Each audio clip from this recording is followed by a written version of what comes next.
Salut à tous et bienvenue sur la critique de Scream 2. Nous retrouvons Maureen Evans et Phil Stevens, deux étudiants qui vont aller regarder l'avant-première de Stab, qui sont les événements de Scream qui a été déroulé en 1996, du film qu'on connaît quoi. Et du coup, lors de cette séance, Ghostface va faire son apparition et va tuer ces deux étudiants. Ensuite, ça va être informé aux infos et Sidney Prescott va du coup le savoir et elle va du coup aller voir Randy pour lui avertir de qu'est-ce qui s'est passé. Pendant ce temps, Derek, son petit copain, suivi de Mickey, sont là et il y a une genre de petite, c'est pas une réunion, mais il y a plein de gens où le shérif parle de la tragédie et il espère que ça n'a rien à voir avec les événements du premier film, c'est-à-dire un retour de Ghostface. J'espère que c'est juste temporaire, mais ça va pas être temporaire évidemment. Du coup, ils en parlent et tout ça. Et entre-temps, Gail est là, hein, dans les moments importants, Gail est là, journaliste aussi connasse qu'elle est. Et évidemment, elle va mettre son nez dans cette affaire.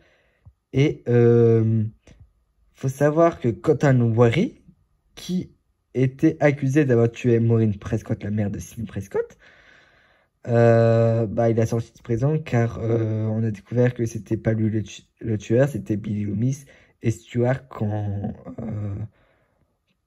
le dise dans le premier film, que c'est eux les véritables tueurs.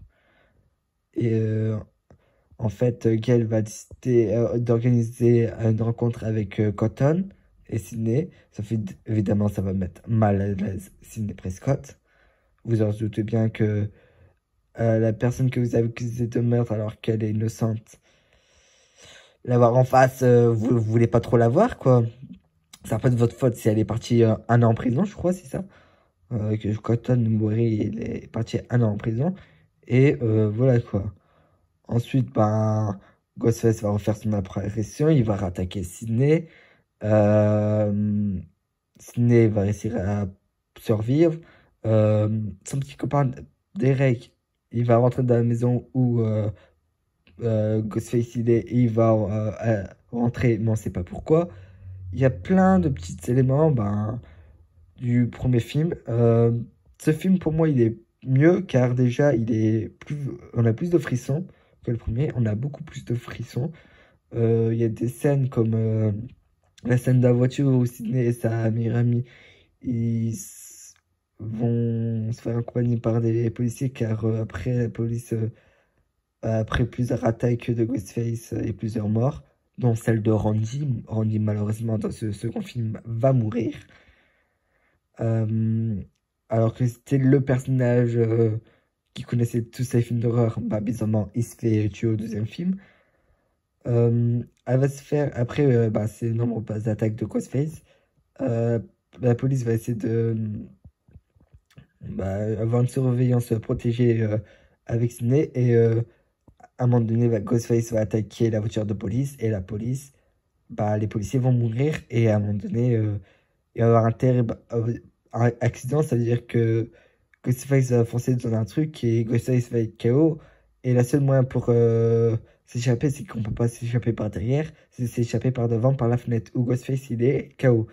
Et ça donne des frissons parce qu'on se dit à tout moment Ghostface va se réveiller et va tuer Sidney et sa meilleure amie, ça va être la fin.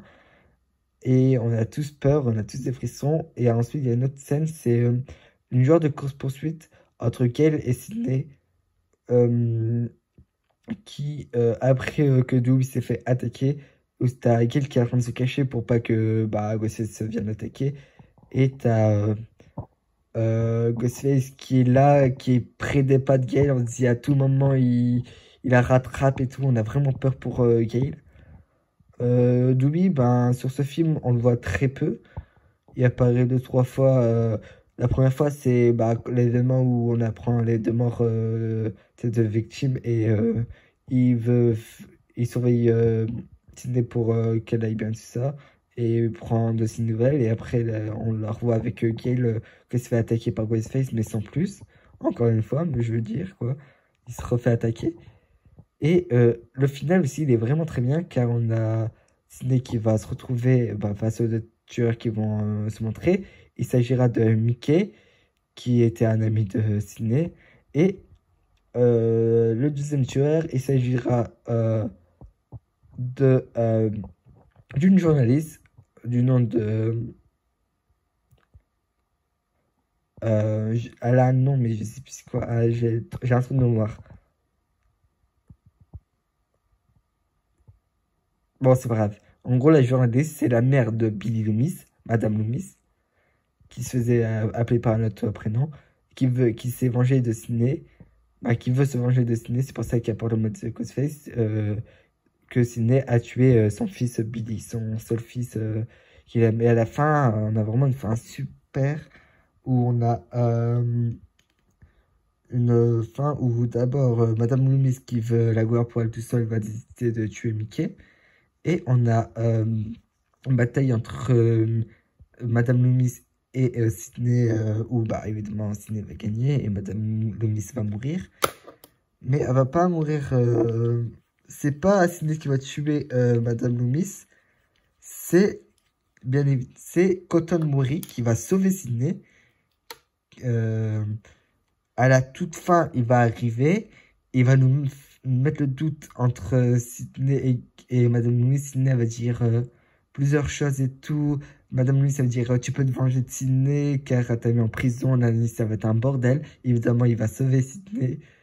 Et à la fin, les journalistes vont arriver et ils vont dire à Sidney comment ça se fait d'être encore une victime, d'avoir encore survécu au truc de Ghostface. Et Sidney va dire aux journalistes que le vrai héros, c'est Cotton. Et Cotton, il va enfin avoir la gloire qu'il mérite. Voilà, c'est tout pour cette critique. C'est un bon film. Je pense que c'est un peu mieux que le premier, mais si le premier, c'est le classique du slasher. Mais les scènes sont plus... T'as plus de stress pour les personnages que dans le premier. Merci d'avoir suivi cette critique.